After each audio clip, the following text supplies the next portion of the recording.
تجھ کو دھن ہے رہو سب سے اعلیٰ، یہی تجھ کو دھن ہے رہو سب سے اعلیٰ، ہو زینت نرالی ہو فیشن نرالا، جیا کرتا ہے کیا یوں ہی مرنے والا، تجھے حسن ظاہر نے دھوکے میں ڈالا، تجھے پھر بچپن نے برسوں کھلایا، پھر جوانی نے تجھ کو مجنوں بنایا، پھر بڑھاپے نے آ کے کیا کیا ستایا، اجل تیرا کر دے گی بالکل صفایا۔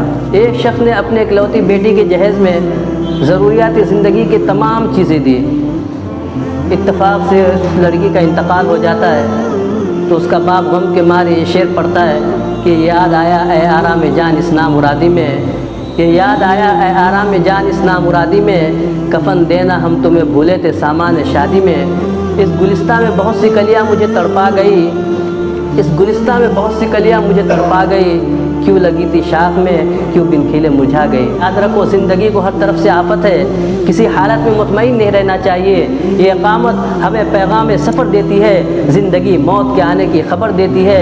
لوگوں کو شکایت ہے کہ موت اچانک آ جاتی ہے، جس موت کے اچانک آ جانے کی ہم شکایت کرتے ہیں وہ تو ہر روز ہمیں ملتی ہے، وہ ہمارے دائیں بھی ہے، وہ ہمارے بائیں بھی ہے، وہ اوپر بھی ہے، وہ نیچے بھی ہے، موت تو ہر جگہ موجود ہے، صحرا کی ویرانیوں میں اور سمندر کے تلاطم خیز موجوں میں بھی، خشکی کے سناٹوں میں بھی۔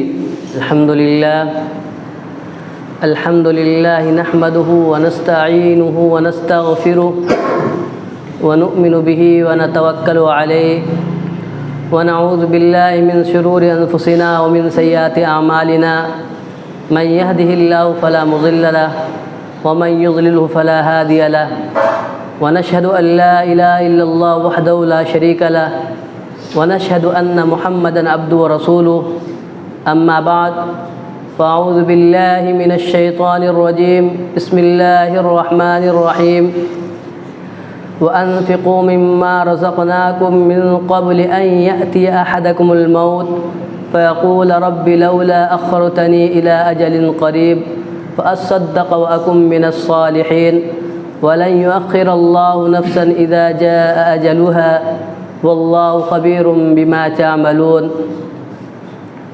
وقال تعالى قل إن الموت الذي تفرون منه فإنه ملاقيكم ثم تردون إلى عالم الغيب والشهادة فينبئكم بما كنتم تعملون۔ وقال النبي صلى الله عليه وسلم يتبع الميت ثلاثة فيرجع اثنان ويبقى معه أحد يتبع مال أهله وعمله فيرجع ماله وأهله ويبقى عمله۔ صدق اللہ العظیم۔ یہی تجھ کو دھن ہے رہو سب سے اعلیٰ، یہی تجھ کو دھن ہے رہو سب سے اعلیٰ، ہو زینت نرالی ہو فیشن نرالا، جیا کرتا ہے کیا یوں ہی مرنے والا، تجھے حسن ظاہر نے دھوکے میں ڈالا، تجھے پھر بچپن نے برسوں کھلایا، پھر جوانی نے تجھ کو مجنوں بنایا، پھر بڑھاپے نے آ کے کیا کیا ستایا، اجل تیرا کر دے گی بالکل صفایا۔ محترم حضرات اور قابل احترام نوجوان بھائیوں اور دوستوں، میں نے آپ حضرات کے سامنے قرآن کریم کی ایک آیت کریمہ تلاوت کی ہے، 28ویں پارے کی سورہ منافقون کی، اور ایک بخاری اور مسلم کی حدیث پڑھی ہے۔ قرآن کریم کی جو آیت تلاوت کی اس کا ترجمہ یہ ہے، اے ایمان والو، جو ہم نے تمہیں روزی دی ہے، رزق دیا ہے، اس میں سے خرچ کرو، اس سے پہلے کہ تمہیں موت آ جائے تو پھر تم کہو اے ہمارے پروردگار، تو نے مجھے تھوڑی مہلت کیوں نہ دی تاکہ میں صدقہ کرتا، خیرات کرتا۔ یہ نہیں کہے گا کہ اللہ تو نے مجھے تھوڑی مہلت کیوں نہ دی تاکہ میں جا کے 10-15 عمرے کرتا، حج کرتا، روزے رکھتا، بڑی بڑی عبادتیں کرتا۔ یہ نہیں کہے گا، کیا کہے گا؟ تھوڑی سی مہلت اور دے دیتا تاکہ میرے بینک بیلنس ہے، جائیداد ہے، پراپرٹی ہے، اس میں سے صدقہ خیرات کرتا، کیونکہ اس کو صدقہ اور خیرات کی اہمیت معلوم ہوگی وہاں کہ کتنی بڑی اہمیت ہے اس کی اور کتنی بڑی فضیلت ہے۔ اور ایک حدیث تلاوت کی ہے کہ جب انسان مر جاتا ہے تو اس کے ساتھ 3 چیزیں جاتی ہے، مال، اولاد اور اس کے اعمال، جن میں سے 2 چیزیں واپس آ جاتی، ریٹرن آ جاتی ہے، مال اور اہل و عیال اور اس کے دوست لوگ، لیکن ایک چیز جو ہوتا ہے اس کا اعمال وہ اس کے ساتھ رہ جاتا ہے۔ میرے بھائی اور دوستو، موت ایک ایسی چیز ہے، ایک ایسی اٹل حقیقت ہے جس کا انکار کوئی نہیں کر سکتا۔ موت ایک ایسی شے ہے جو ہر شخص اپنی آنکھوں سے گلی کوچوں میں، بازاروں میں، سڑکوں میں مشاہدہ کرتا دیکھتا ہے۔ آپ کو دنیا میں ہر شخص مل جائے گا، بہت سارے لوگ مل جائیں گے جو قرآن کا انکار کرتے ہیں، خدا کا انکار کرتے ہیں، انبیاء اور رسول کا انکار کرتے ہیں، لیکن آپ کو دنیا میں کوئی بھی ایسا شخص نہیں ملے گا کہ کوئی موت کا انکار کرتا ہو۔ جس چیز کے جتنا آنے کا یقین ہے لوگ اسی کو بھلا بیٹھے سب سے زیادہ۔ ایک شخص نے اپنے اکلوتی بیٹی کے جہیز میں ضروریات زندگی کی تمام چیزیں دی، اتفاق سے اس لڑکی کا انتقال ہو جاتا ہے تو اس کا باپ غم کے مارے یہ شعر پڑھتا ہے کہ یاد آیا اے آرام جان اس نامرادی میں، یہ یاد آیا اے آرام جان اس نامرادی میں، کفن دینا ہم تمہیں بھولے تھے سامان شادی میں۔ اس گلستہ میں بہت سی کلیاں مجھے تڑپا گئی، اس گلستہ میں بہت سی کلیاں مجھے تڑپا گئی، کیوں لگی تھی شاخ میں، کیوں بن کھلے مرجھا گئی۔ ایک سوداگر نے اپنے ایک دوست سے جو ایک جہاز کا ناخدا تھا پوچھا کہ تمہارے والد بزرگوار کیوں کر وفات پائے؟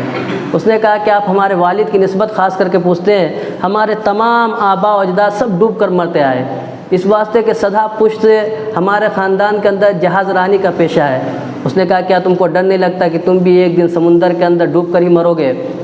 اس نے کہا ڈوبنے کا تو خوف ہے لیکن موت سے بچاؤ کہاں ہے؟ اس نے کہا بھلا میں آپ سے پوچھتا ہوں کہ آپ کے گھر والے کہاں مرے؟ اس نے کہا گھر کے اندر مرے، اور کہاں مرے؟ تو اس نے کہا کیا تم کو ڈر نہیں لگتا کہ تمہارے گھر والوں کی طرح تم بھی ایک دن گھر کے اندر مرو گے؟ نتیجہ یہ ہے کہ آدمی کا خمیر جہاں ہے اس کو مرنا ہے۔ 2 چیز آدمی را ستانن بزور، یا کہ آب و دانہ دیگر خاک گور۔ حضرت خواجہ حسن بصری رحمۃ اللہ علیہ یہ جواہرات کی تجارت کیا کرتے تھے، تو ایک مرتبہ وہ روم کا سفر کیے، وہاں وزیر سے ملاقات ہوئی۔ وزیر نے کہا کہ آج ہمارا سفر ہے، اگر آپ جانا چاہتے تو بہتر ہوگا۔ وہ تیار ہو گئے جانے کے لیے۔ جب ان کے ہمراہ پہنچے ایک جنگل کے اندر تو وہاں دیکھا کہ ایک بہترین خیمہ، سونے چاندی سے بنا ہوا خیمہ لگا ہوا ہے، اور جیسے ہی وزیر پہنچا تو ایک مسلح لشکر نے اس خیمے کا دورہ کیا، طواف کیا۔ پھر اس کے بعد حکیموں، ڈاکٹروں، فلاسفوں نے طواف کیا۔ پھر اس کے بعد بے شمار عورتیں زرق و برق لباس میں، عمدہ لباس میں، اور اس کے ہاتھوں میں سونے کے، چاندی کے، جواہرات کے تھال تھے، انہوں نے طواف کیا اور طواف کر کے ریٹرن آ گئی۔ پھر اس کے بعد وزیر اور بادشاہ اندر گیا، کچھ دیر رہ کر واپس آ گیا۔ خواجہ حسن بصری رحمۃ اللہ علیہ سوچنے لگے، جب سمجھ میں نہیں آیا تو انہوں نے وزیر سے پوچھا کہ کیا بات ہے؟ تو وزیر نے کہا کہ قیصر روم بادشاہ کا ایک لڑکا تھا، بہت حسین و جمیل تھا، خوبصورت تھا، ایک لوتا لڑکا تھا، اس کا انتقال ہو گیا اور اس خیمے کے اندر اس کی قبر ہے۔ تو ہر سال ہم لوگ اس کی زیارت کے لیے آتے ہیں اور اس طرح مظاہرہ کر کے اسے بتانا چاہتے ہیں صاحب قبر کو کہ اگر تجھے زندہ کرنے کے لیے ذرہ برابر بھی ہمارا امکان ہوتا تو ہم سارے فوج اور کمانڈر مل کر اور یہ مال و دولت، ڈاکٹر، فلاسفہ، حکیم، یہ سب مل کر تجھے کوشش کرتے زندہ کرنے کے لیے، لیکن تیرا تعلق تو ایسی ذات کے ساتھ ہے کہ تیرا باپ تو کیا ساری دنیا کی طاقت بھی مل جائے تو تجھے زندہ نہیں کر سکتی۔ جب حسن بصری رحمۃ اللہ علیہ نے سنا تو ان کو اس قدر اثر ہوا کہ اپنے کاروبار کو چھوڑ دیے اور کہیں دوسری جگہ چلے گئے، اور جو بھی ان کے پاس جواہرات تھے ان کو فی سبیل اللہ غربا میں تقسیم کر دیے اور ترک دنیا کی قسم کھا کر گوشہ نشین اختیار کر لیے، اور 70 سال تک اس قدر عبادت کیے کہ اپنے زمانے کے سب سے بڑے اللہ کے ولی بن گئے۔ ملکہ الزبتھ جو یورپ کی ملکہ ہے، جب اس کا انتقال ہونے لگا تو اس نے کہا، وہاں کے ڈاکٹروں سے، حکیموں سے کہا کہ اگر مجھے کوئی زندہ کر دے تو میں اسے، اگر کوئی مجھے زندگی دے دے تو میں اسے اپنی زندگی کی 1-1 منٹ کا 1-1 لاکھ دینے کے لیے تیار ہوں، لیکن وہاں کا کوئی بھی ڈاکٹر اسے زندگی کی 1 سیکنڈ نہ دے سکا۔ میرے بھائی اور دوستو، موت جہاں لکھی ہے، جس حالت میں لکھی ہے، جس مقام پر لکھی ہے، آ کر رہے گی۔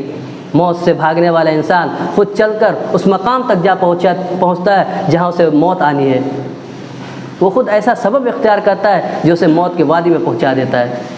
ایک مرتبہ حضرت سلیمان علیہ السلام کے پاس ملک الموت آدمی کی شکل میں آئے، تو اس وقت ان کا وزیر بھی موجود تھا، تو ملک الموت نے اس کی طرف کئی مرتبہ غور کے ساتھ دیکھا۔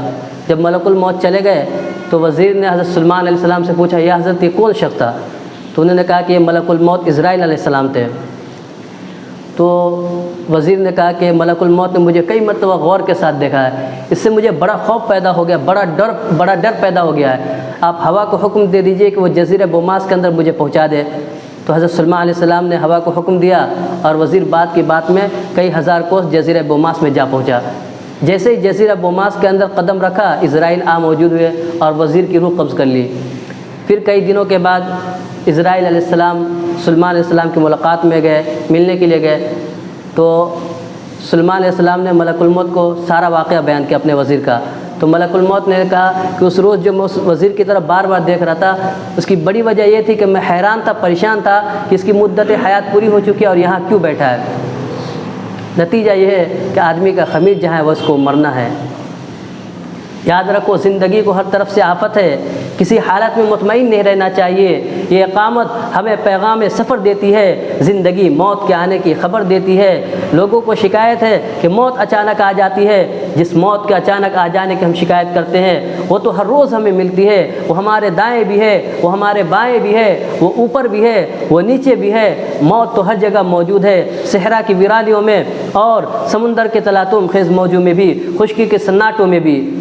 وہ نہ فرعون جیسے متکبر کو چھوڑتی ہے، اور نہ موسیٰ جیسے کلیم اللہ، اور نہ ایوب جیسے صابر کو۔ اس کی نظر میں ارسطون اور افلاطون جیسے حکیم اور ابو جہل اور ابو لہب جیسے نادان برابر ہے۔ اس سے نہ ابو بکر، نہ عمر، نہ عثمان و علی، نہ خود سرور کائنات صلی اللہ علیہ وسلم محفوظ ہے۔ حتیٰ کہ تمام جانداروں کے لیے موت کا پیغام لے کر آنے والا فرشتہ ملک الموت بھی نہ بچ سکے گا۔ ایک طویل حدیث میں کہ جب سب مر جائیں گے تو ملک الموت اللہ کے پاس آئے گا اور کہے گا، اے آقا، زمین و آسمان کے تمام لوگ مر گئے سوائے ان لوگوں کے جن کو تو نے نہیں چاہا۔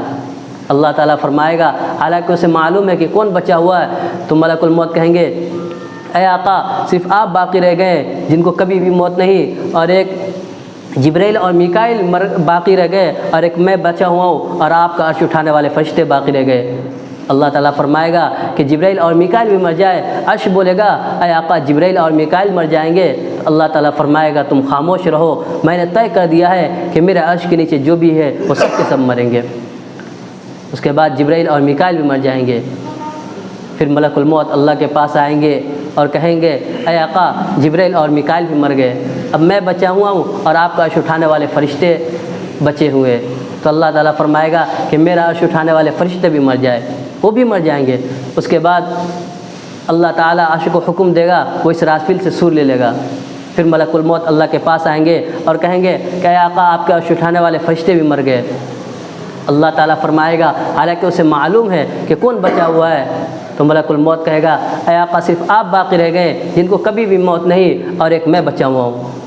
اللہ تعالیٰ فرمائے گا کہ تم بھی میری مخلوق میں سے ایک مخلوق ہو، جس کام کے لیے میں نے تمہیں پیدا کیا تم نے کیا، آج تم بھی مر جاؤ۔ اس کے بعد ملک الموت بھی مر جائیں گے۔